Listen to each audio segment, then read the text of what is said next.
समस्त मातृशक्तियों सादर जय श्री कृष्ण। पति की दीर्घ आयु और अखंड सौभाग्य की प्राप्ति के लिए वट सावित्री का व्रत रखा जाता है। तो यह व्रत जो भी स्त्री श्रद्धापूर्वक करती है और इसकी पावन व्रत कथा को श्रवण करती है, उसके पति की दीर्घ आयु होती है और रक्षा होती है, सभी संकटों से रक्षा होती है। तो आज आपको हम बताएंगे वट सावित्री व्रत का क्या महत्व होता है, यह व्रत किस प्रकार से करना चाहिए और इस दिन कौन से खास मंत्र का उच्चारण करना चाहिए। तो करवा चौथ की तरह पति की दीर्घ आयु और सुहाग की रक्षा के लिए वट सावित्री का व्रत रखा जाता है। वट सावित्री व्रत अमावस्या की तरह ही ज्येष्ठ मास की पूर्णिमा को वट पूर्णिमा का व्रत किया जाता है। इस व्रत की तिथि को लेकर भिन्न मत है।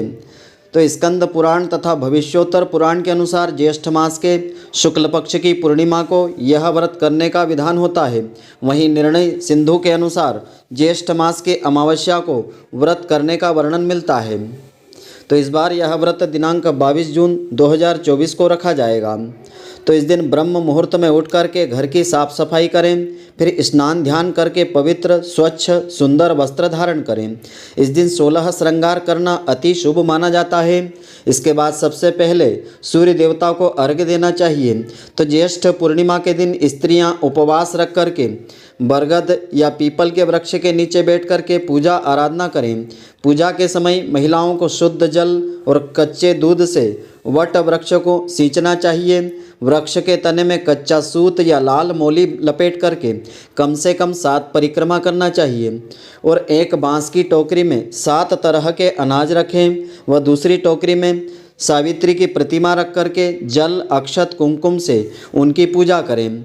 उसके बाद परम पतिव्रता जो है सावित्री देवी से इस प्रकार से प्रार्थना, इस मंत्र के द्वारा प्रार्थना करें। जगत पूज्ये जगन्मातः सावित्री पति देवते पत्या सह वियोगम में वतस्थे कुरुते नमः।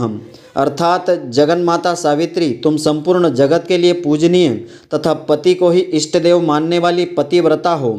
वट वृक्ष पर निवास करने वाली देवी, तुम ऐसी कृपा करो कि जिससे मेरा अपने पति के साथ नित्य संयोग बना रहे, कभी वियोग नहीं होवे। तुम्हें मेरा सादर नमस्कार है। तो जो नारी प्रार्थना करके दूसरे दिन सुवासिनी स्त्रियों को भोजन करवाने के पश्चात स्वयं भोजन करती है और अपनी क्षमता के अनुसार दान दक्षिणा देते हुए अपने पति की लंबी आयु की कामना करती है, वह सदा सौभाग्यवती बनी रहती है, ऐसा धर्म शास्त्रों में वर्णन मिला है। तो व्रत की महिमा इस प्रकार से है कि पीपल की तरह वट या बरगद के पेड़ का भी विशेष महत्व है। पाराशर मुनि के अनुसार वट मूले तोपवासा ऐसा कहा गया है। तो पुराणों में यह स्पष्ट किया गया है कि वट में ब्रह्मा विष्णु व महेश तीनों का ही वास होता है। इसके नीचे बैठ कर के पूजन व्रत कथा आदि सुनने से सभी मनोकामनाएं पूर्ण होती है। वट वृक्ष अपनी विशालता के लिए प्रसिद्ध होता है। धर्म ग्रंथों के अनुसार इस व्रत को करने से पति की लंबी आयु होती है। इस व्रत की कथा सावित्री और सत्यवान से जुड़ी हुई है।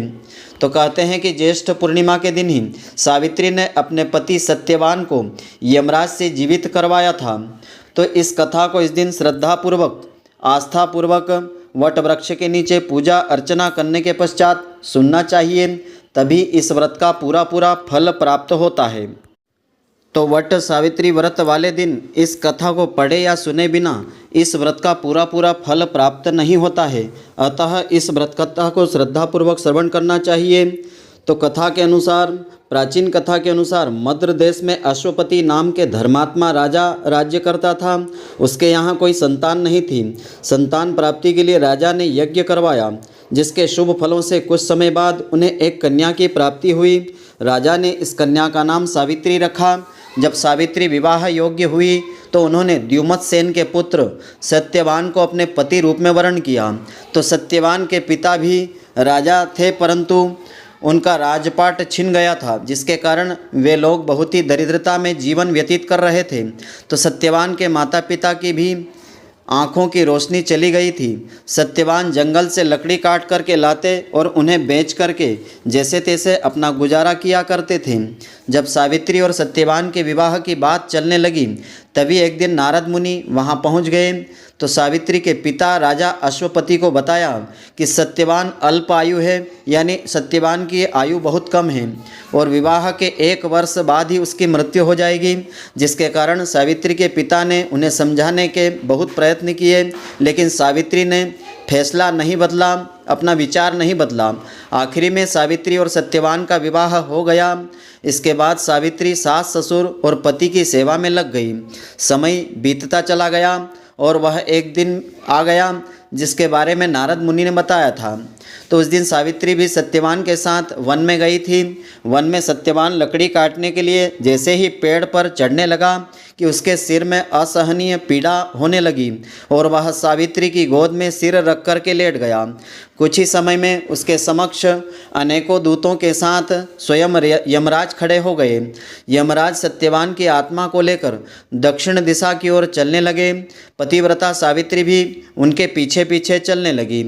उसे पीछे आता देख करके यमराज ने कहा कि हे पतिव्रता नारी, पृथ्वी तक ही पत्नी अपने पति का साथ देती है, अब तुम वापस लौट जाओ। तो उनकी इस बात पर सावित्री ने कहा कि जहाँ मेरे पति रहेंगे मुझे उनके साथ रहना है, यही मेरा पत्नी का धर्म होता है। सावित्री के मुँह से यह उत्तर सुनकर के यमराज बड़े प्रसन्न हुए।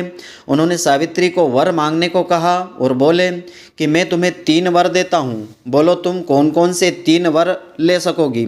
तब सावित्री ने सास ससुर के लिए नेत्र की ज्योति मांगी और ससुर का खोया हुआ राज्य वापस मांगा और अपने पति सत्यवान के 100 पुत्रों की माँ बनने का वर मांगा। सावित्री के यह तीनों वरदान सुनने के बाद यमराज ने उसे आशीर्वाद दिया और कहा कि तथास्तु ऐसा ही होगा। सावित्री फिर उसी वट वृक्ष के पास लौट आई जहाँ सत्यवान मृत पड़ा हुआ था। सत्यवान के मृत शरीर में फिर से जीवन का संचार हो गया। इस प्रकार सावित्री ने अपने पतिव्रत धर्म के प्रभाव से न केवल अपने पति को फिर से जीवित करवाया बल्कि सास ससुर को नेत्र ज्योति प्रदान करते हुए उनके ससुर का खोया हुआ राज्य फिर से दिलवाया। तभी से वट सावित्री अमावस्या और वट सावित्री पूर्णिमा के दिन वट वृक्ष का पूजन अर्चन करने का विशेष महत्व है।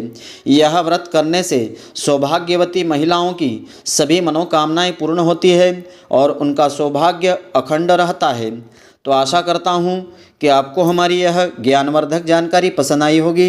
यदि आपको पसंद आई हो तो आप हमारे वीडियो को अधिक से अधिक शेयर व लाइक अवश्य करें, जिससे अधिक से अधिक सौभाग्यवती स्त्रियाँ इस व्रत कथा का लाभ प्राप्त करती रहें और इसका पुण्यफल आपको भी मिलता रहे। धन्यवाद। जय श्री कृष्ण। फिर मिलेंगे।